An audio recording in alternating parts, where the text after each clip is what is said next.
Dr. Gay Bradshaw, welcome back to Shrink Wrap Radio. Hi, everyone. Yeah, well, I say welcome back because fairly recently, just several interviews ago, you were interviewed by my London colleague, Isabella Clark, about your forthcoming book, The Evolved Nest, Nature's Way of Raising Children and Creating Connected Communities. And I was so impressed by all you had to say on that interview that I was looking for an excuse to interview you myself, and to get more of the uh, Dr. Gay goodness. And and so I was That's a drawn. lovely occasion when someone wants me to speak more. Yeah, right. And that's my job, get people speaking and get them speaking more. Now, um, So I suggested that we might discuss a different one of your books that's already been out for a while, which was Talking with Bears, Conversations with Charlie Russell. And thank you for showing our audience what that book looks like. It's got a beautiful picture of a couple bears on the cover and Lots of pictures on the inside that are incredible, to tell you the truth. and lots of pictures that are incredible. And in fact, I have the Kindle version, and I can tell folks that in case they are drawn to the Kindle version, that's got all the pictures too. So it's really wonderful. But the book itself, the physical book, would make a wonderful coffee table book if people still have coffee table books. Because it's a lovely book that guests would want to pick up and leaf through and get drawn into probably as they were doing so. It's going to be an audio version as well. Oh, good. Yeah, I listen Yeah. to a lot of audiobooks. Um, but this version, this Kindle version, really worked for me. So it strikes me as kind of unusual to write a whole book based on conversations with a third party.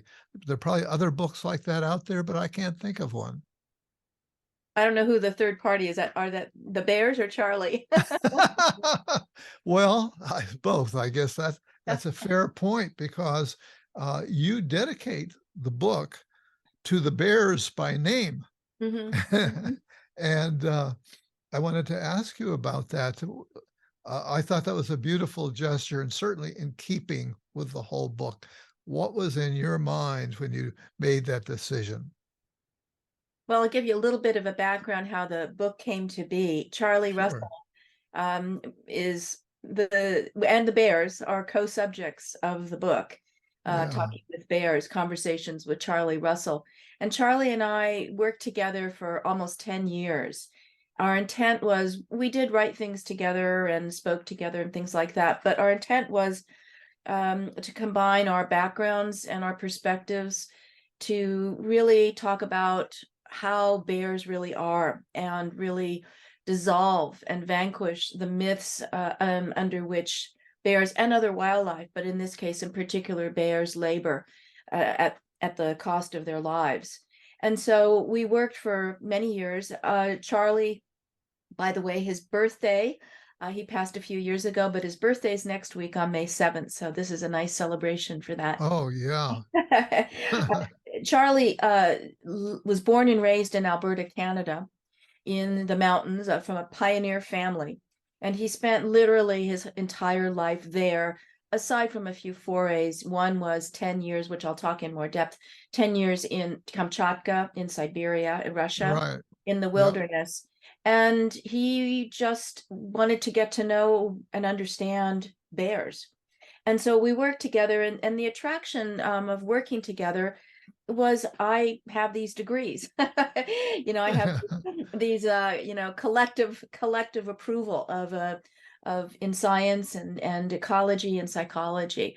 And I had written quite extensively about the neuropsychology, which I talk about in the other interview, coming from the neuroscience, brain science perspective and psychological perspective on Right. experience and lives.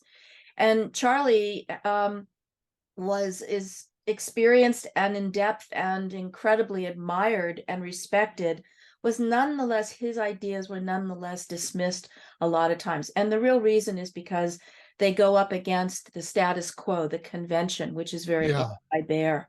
So what brought so we worked together, and then unfortunately Charlie passed, and so we had committed to writing a book, and I ended up writing this book. It's about him, but it's about his knowledge system, his episteme and ontology way of being, and that of the bears, which they shared. And so the dedication really are for the bears that he knew intimately and he lived with. He lived with many, many different bears, but these were in particular bears that he had spent quite a bit of time Right. and shared things together. Yeah. Yeah. And so, um, were you together physically with him for these interviews? Nope, Because we he never. because he traveled a lot, and Nope, we never no, met.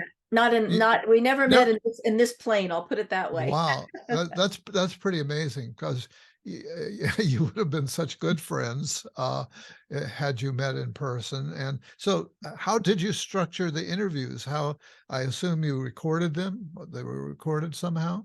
Um, some of them were, the way it started, is my elephant book on elephant PTSD, which is Elephants on the Edge, came out about the same time that Charlie's book on grizzly bears, called Grizzly Heart, which I recommend people pick up. It's gorgeous. He has other books as well, which are also illustrated with his photography, which are incredible. They came out the same time, and someone said, you two need to talk to each other. And I Yeah, think Charlie and I both kind of, separately rolled our eyes, but we said, okay, fine. So, yeah, right. we started talking, and then before we knew it, it was almost 10 years.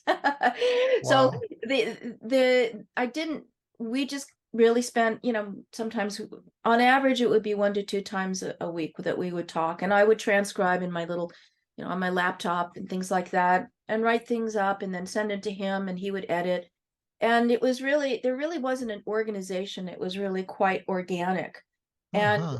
a large part of it was him getting to know my vocabulary, me getting to know his vocabulary, in the sense of mapping them together, what these things actually meant in Yeah, reality.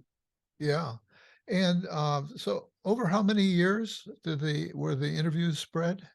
Maybe you said it, but I don't know. They were almost 10 years, and they 10, weren't so much around 10 interviews years. as they were conversations. So for example, Conversations, yeah, yeah, and practically everyone, this is because, we live out in the country, not as quote unquote wild as Charlie does, but starts with the weather, or starts with something that he saw or something that I saw.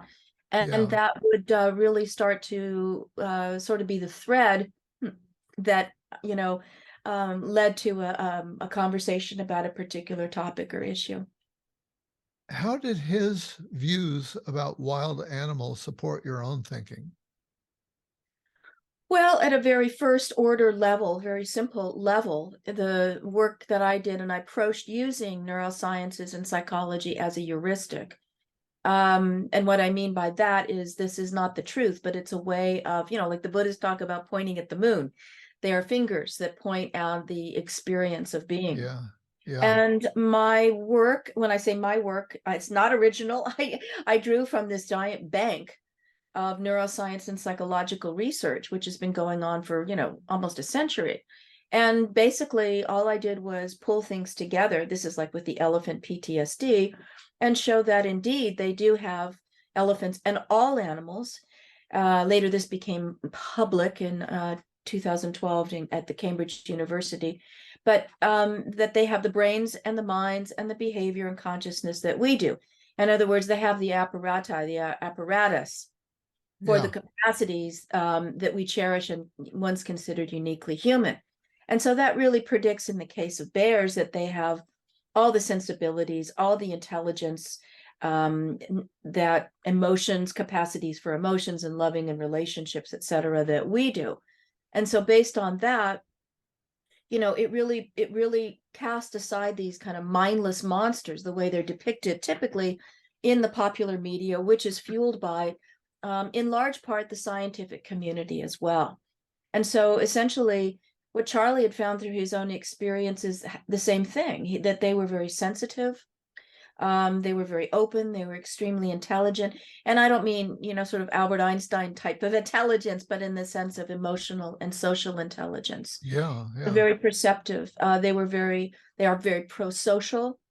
They're very equanimous, and they are um, quite open to relationships with human. And they're not these aggressors and these violent creatures the way they're depicted. yeah. That the book keeps emphasizing that very powerfully. And were there any places where his thinking changed your thinking, uh, or that caused you to modify your own thinking? Um,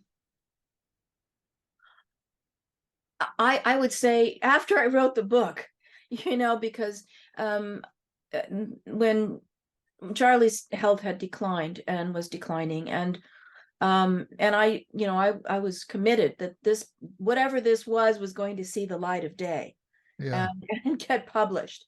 Um, and so um, after he passed, I had to, it was quite shocking, even though, we both knew it was coming, etc. And I had to start de novo. He had never wanted, he said, I don't want to be this, I don't want a book written about me. It has to be about the bears. And I kept on saying, well, you know, in order for people to really see and understand bears the way you do, we've got to understand you and see why you see what you do. yeah, And so essentially, I was kind of at loss when he passed, because I'm like, well, how do I write? What do I do? yeah. It felt very sacred, and I felt incredibly ethically, what's not burdened, but ethically sensitized. Constrained. No, Yeah. ethically sensitized, because Okay. here I Yeah. was putting down on paper, um, an individual and the bears, beliefs and philosophy, etc. And indeed, I was speaking for them. Now, just to put a caveat there is, through the years, Charlie would say, I'd send him something because I did most of the writing. He'd say, well, did I write that or say that, or did you do that? So in other words, it got to the point where we really did Yeah. that. In terms of learning, the reason I brought that up is because after I, kind of eyes on the prize, get the book done. And then there was kind of this wake of it's done. And then there's been all these aftershocks for me about how amazing he is and how amazing the bears are.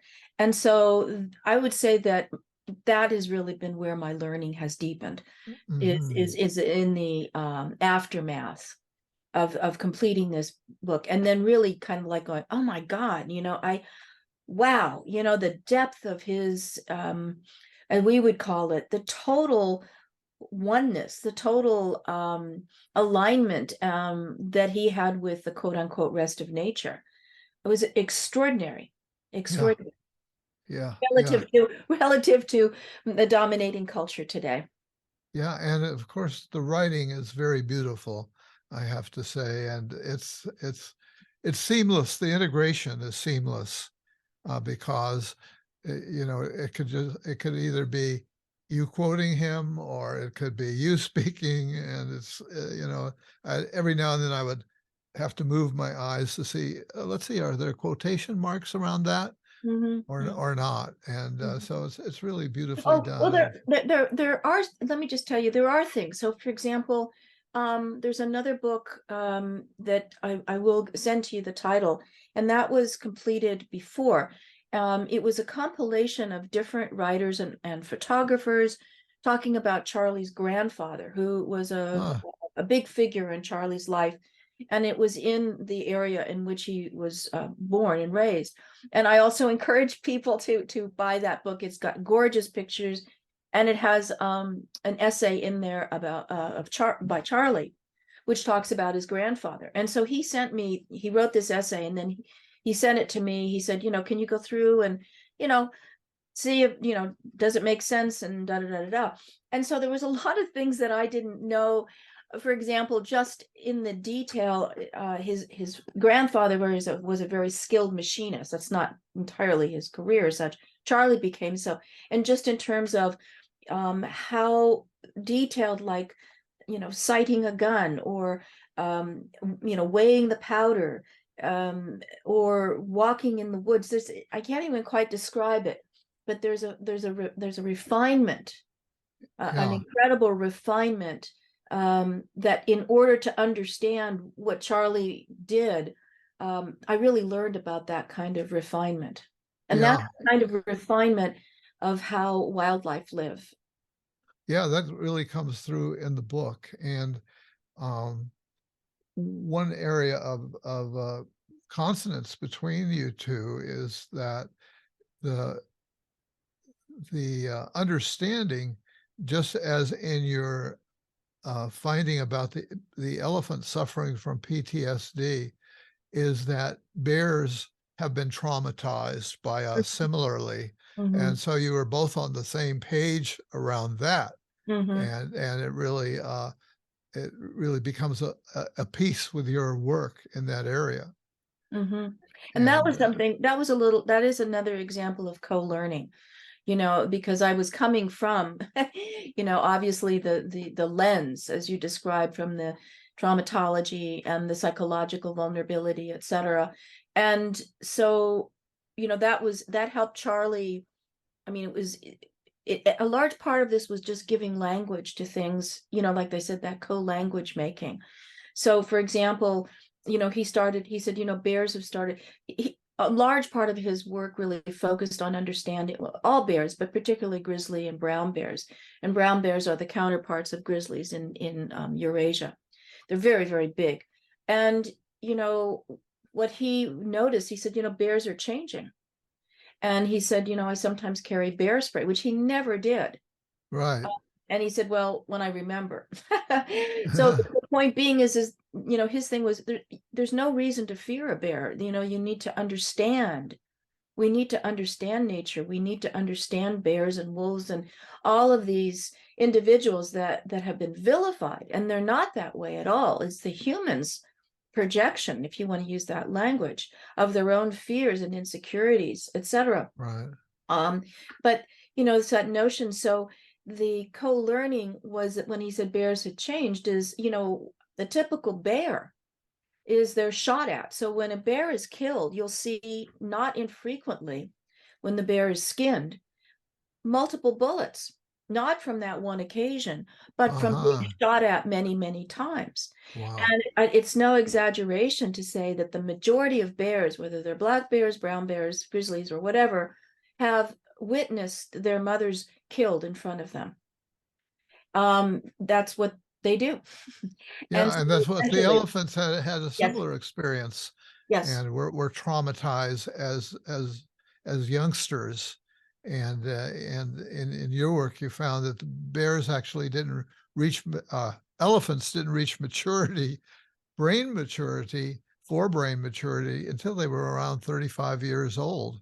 And Right. interestingly, I was reading, I was listening to an audiobook of Kim by Rudyard Kipling. Yeah, right. And it was a book that I had loved as a child and remembered. And I thought, geez, can I relate to this as an adult?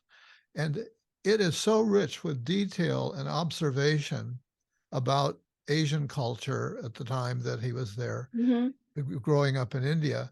And he remarks something about elephants not maturing till they're 35. Hmm. I was amazed that they knew that somehow, that he knew that. I thought, wow, it's wonderful the way we find things that we're reading, and they all end up dovetailing in a way.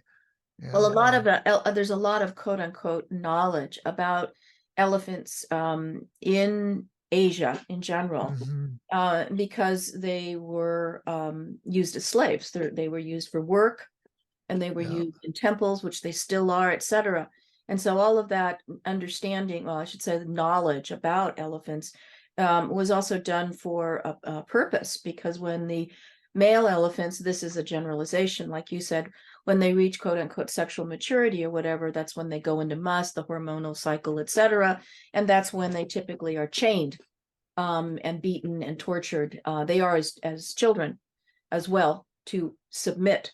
yeah, But during that time, elephants are what they saw, the mahouts, the keepers of these elephants are very, very cruel to the males because they're very dangerous.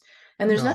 there's nothing dangerous about a bear. There's nothing dangerous about an elephant, They're just unless pissed. They're unless they're they are big threatened, and yeah, unless they're yeah, threatened and they've been hurt and traumatized. yeah. And in that way, they're not that different from us. Hmm.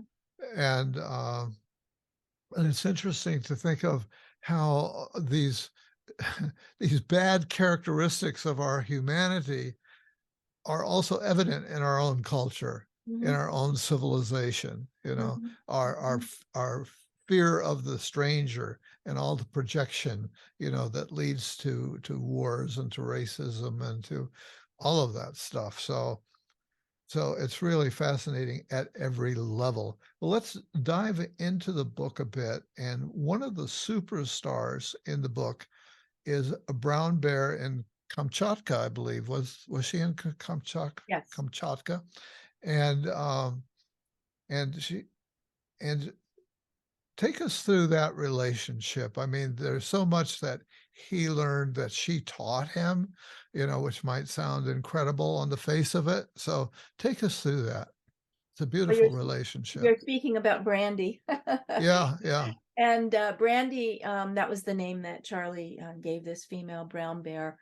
Um, they knew each other many, many years. And uh, what really happened, which is also, when you say I think I wrote something in there, is what we call extraordinary is really quite ordinary, except that we don't let these things happen.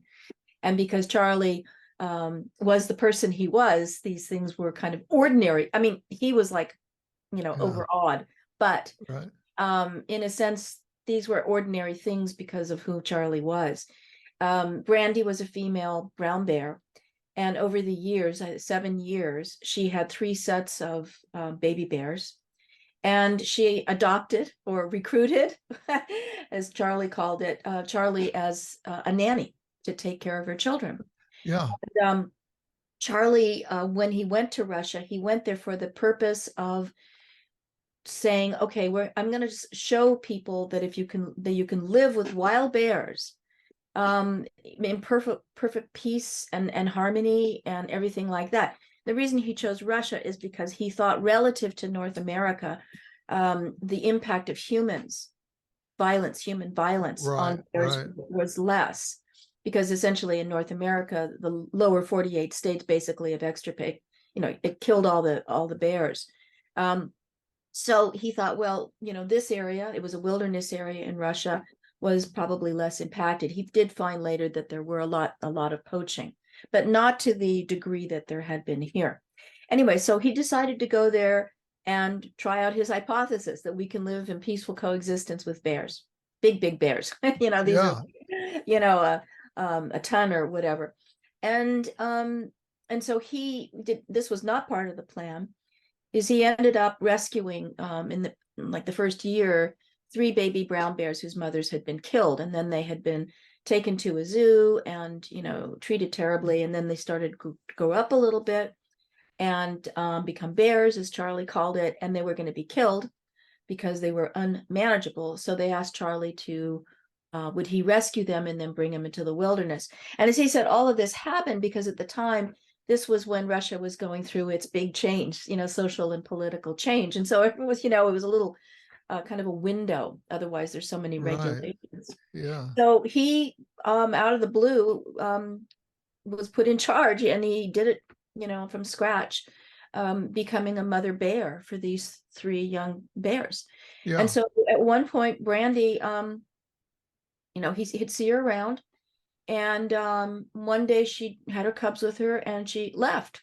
She just left her cubs with Charlie and his cubs, just left. Which is really unusual because our mythology at least tells us is the mother keeps the cubs close to her and does everything she can to keep them away from humans.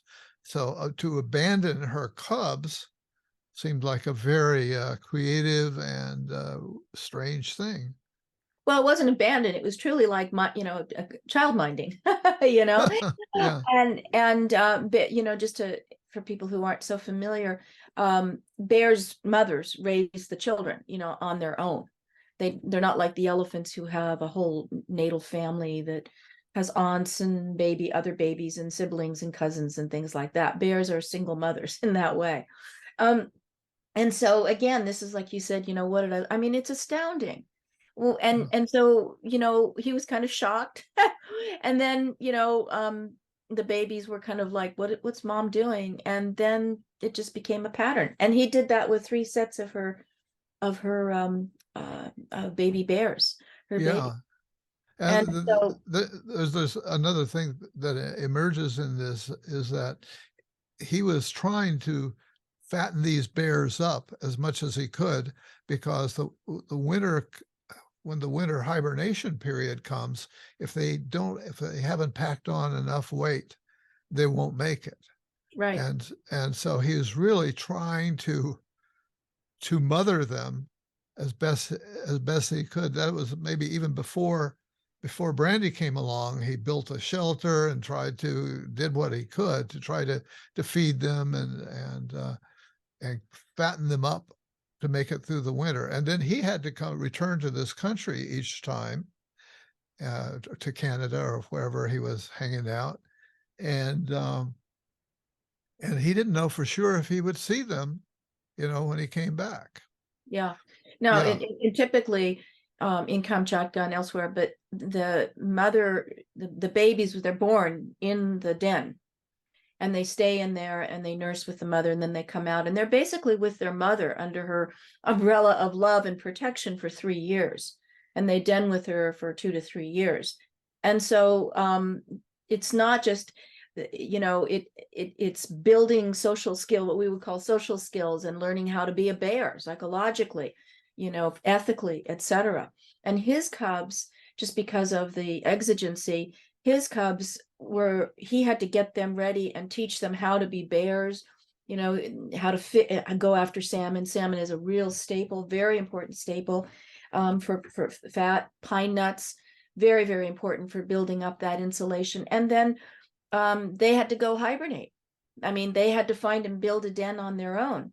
And that was hugely, emotional and scary for Charlie. That's another thing that really speaks to him in terms of his faith in life, and the depth of his teaching and yeah, guidance for these bears. As he said, the cubs knew more than he did in a large way. So, it's that notion of the beautiful interweaving of nature and nurture. But they did come back and they made it. And not only that, because when they come out of hibernation, they had to learn how to find food and be on their own.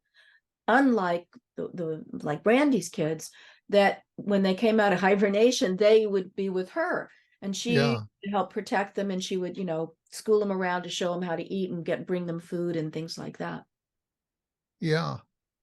There's Speaking of the photos, there are the wonderful photos uh, of the brown bear watching Charlie go after salmon and Mhm, catch salmon. And mhm, mhm. he was demonstrating, and you can tell the bear is looking on Yeah. with great interest, and Yes. is learning in the process. Yes. And it was blowing his mind to discover that he could teach them in that way and that they would pay close attention, Hmm. and it was important for their survival. Hmm. And that is, again, that's at a deeper level when you see how receptive they are and how they really care. The deep, psychological connection that all of nature has, and the sense, the depth of this bond and affinity and mutual respect. So, like I said, there's so many different layers to when you look at a particular or hear or read a particular incident. There's so many deeper and deeper layers, Right. really, what was going on. Yeah. Well, when he would go, you know, leave and come back months later, he didn't know whether the bears were going to remember him. Yeah. And I think there's one description where this bear comes charging, and he thinks, "Oh my god," and they already had enough heft on them that it could have been a bad scene, and but they did remember him, and when the bear finally got within striking distance, actually, it threw itself on the ground, holding its paws in the air, and forgot what the significance of that was. Partly submission, but partly also they it's a tell us about the significance of the paws in the air. Oh, well, there's no submission. It's just it's just kind of like joy, it's just joy Uh-huh. and full bodied, and they, full bodied and happy, and they love sliding in the snow. That was the other thing. Yeah, And, yeah, touching. So there really isn't any kind of submission. And in fact, that's really the idea, that it's such a prominent, unquestioned assumption in biology and science in general, that there's always a hierarchy, and there's always a sort of pecking order, and there's the alpha, and then there's the gamma, or whatever, beta, and that there is this notion of dominance and whatever, and that really was very prevalent. It's still there, but it's less so among the elephant thing, because there's nothing like that in the elephant cultures, nothing like that even in bear culture. Now, that doesn't mean that everyone's the same, but it's just this, we have a we tend to always order things, into this hierarchy, because that's right. how we work. But Yeah, that's not how nature works when you look real carefully. yeah, yeah. Um, and you end up connecting Charlie with David Bohm. You're very struck by an interview that you heard with David Bohm, and you wanted to share that interview. David Bohm being a nuclear physicist. As Uh, quantum physicist, yeah, yeah.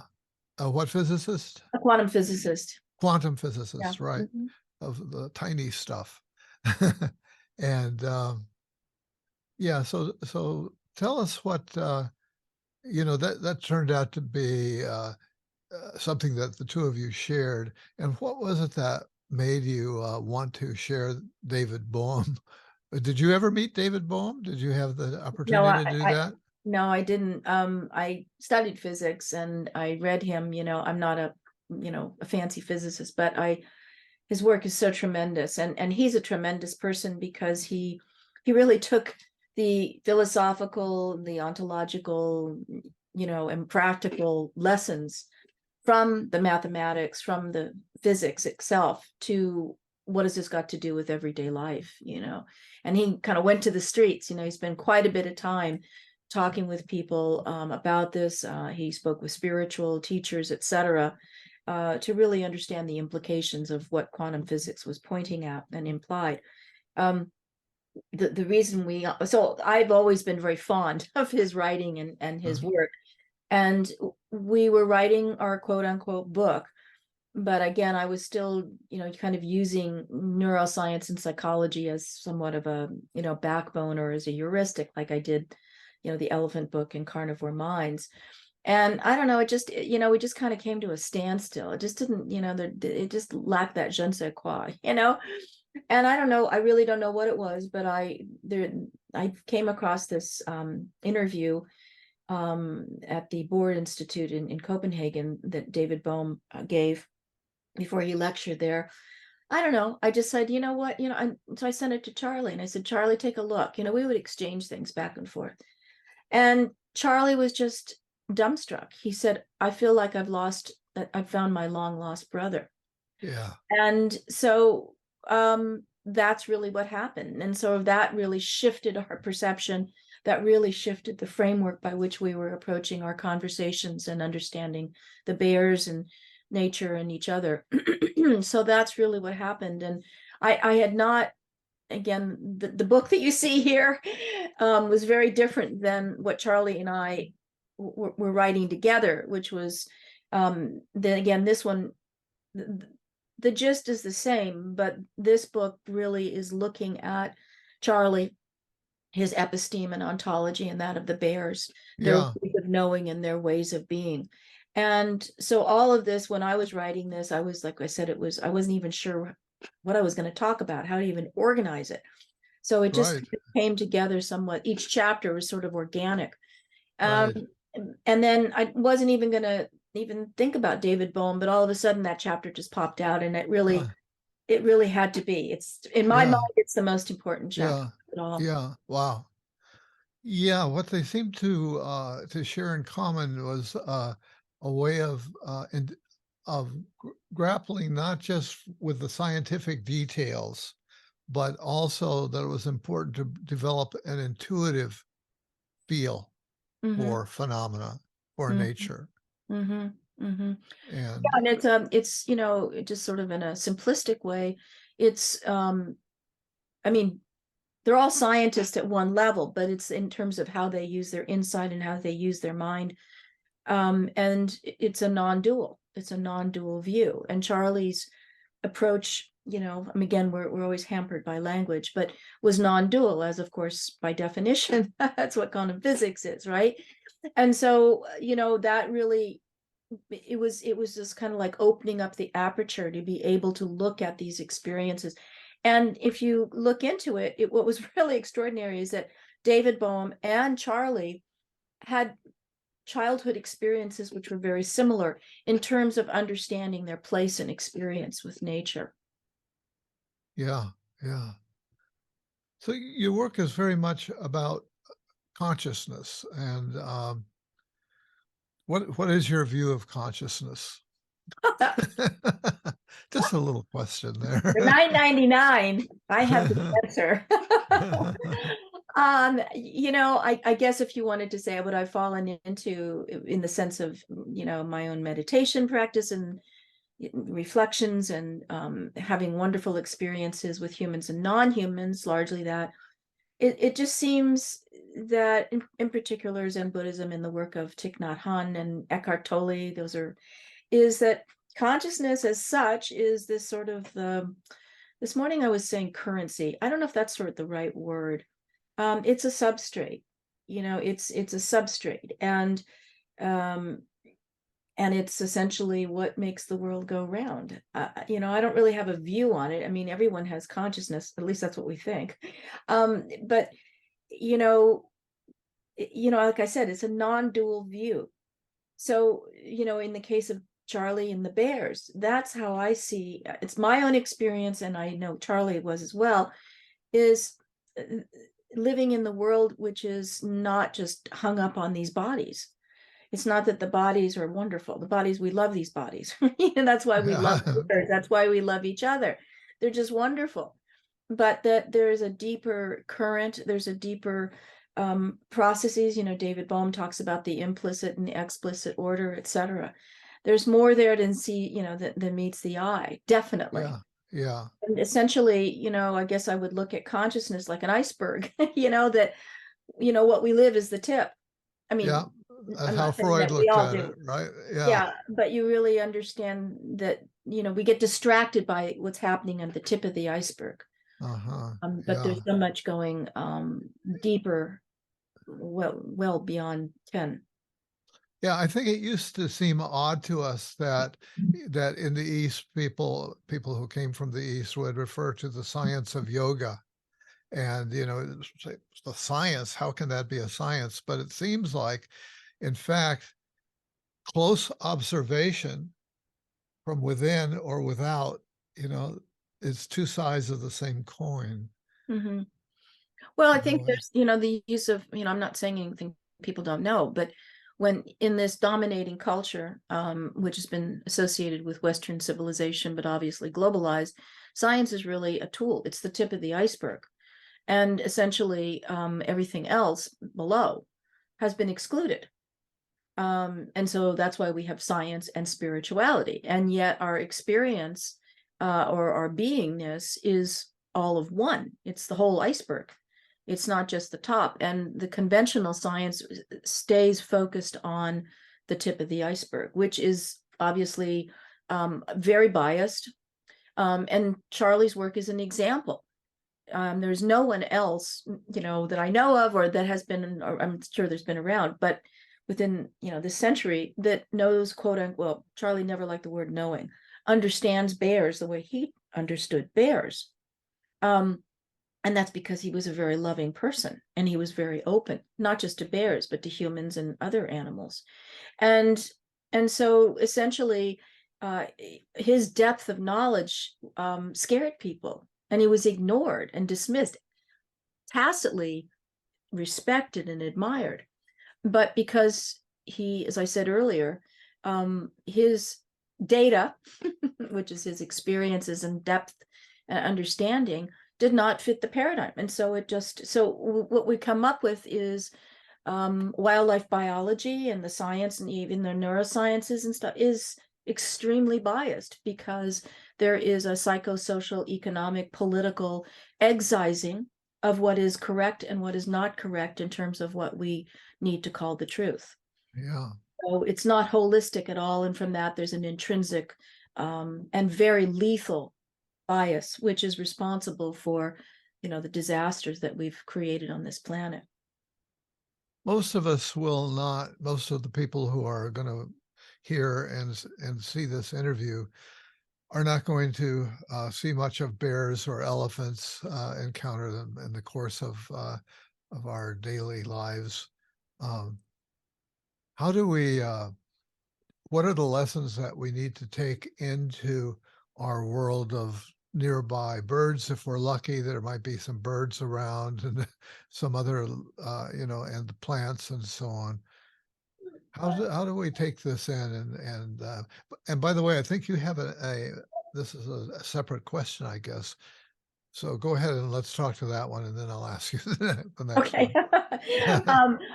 You don't have, someone asked me the other day, is it ethical to go respectfully to a park to see bears, or to see an elephant in the zoo? And I said, well, I'm not going to, answer ethical or not ethical. But I said, it doesn't do the bear any good, and it doesn't do the elephant any good. We don't need to go see a bear, and that was also Charlie's point. Charlie's point was, you don't go out, to wilderness to find a bear. You just be in nature and in service. So I would encourage, that the little junco or sparrow or fly is just as amazing as a bear or an elephant and a spider, to or a piece of grass, is just as wondrous. And you don't need to travel to the Galapagos. You don't need to travel to someplace else. That's a colonial hangover. The best thing to do is to be respectful and caring and service, and dedicate your life to the well-being of the planet in that very specific way. Yeah, yeah.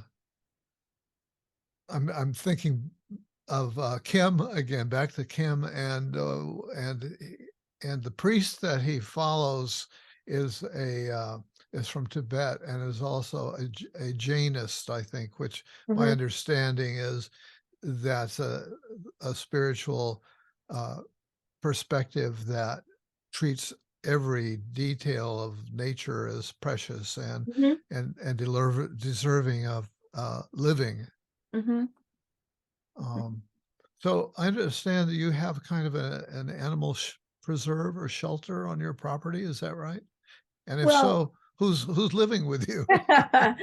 well, my nonprofit is called the Karula Center for Nonviolence, and I live on 30 acres here in Southern Oregon, and it's a formal sanctuary per se, but really it's a community. And the animals, there's wildlife. We give refuge to wildlife who are hounded and slaughtered and disrespected, and it's terrible. And they don't have to be an elephant or some exotic animal. These are our wildlife here in our own backyards. They're struggling. And then we have quote unquote rescued animals like rabbits and desert tortoises that are disabled, that have an arm or a leg. They were going to be euthanized by the wildlife agency. And I take them in, and we have one sulcata, who's a very big tortoise. And then we have turkeys and chickens and dogs and cats. So we're really a community, and I think that's kind of another message I would like to encourage, and that's like, be sanctuary for all of life. You know, be sanctuary. It's less doing than it is being. And if you start from a place of being sanctuary, you know, being welcoming, you know, like spiders, well, you know, so what? You know, learn about that person is just as sentient as you are, and respect them. And, you know, like Charlie did, to seek to understand their values, seek to understand their needs and their families, etc. So I think that's kind of, we had this little slogan like, make all places sanctuary. The whole planet should be a sanctuary, in the sense of providing peace, security, dignity for all beings. Yeah. Amen. Well, that's that's a good place for. I think that's a good wrap up for this. And so I want to thank you for being my guest, being back on Shrink Wrap Radio, Well, thank Dr. Gay you. Bradshaw. Yeah.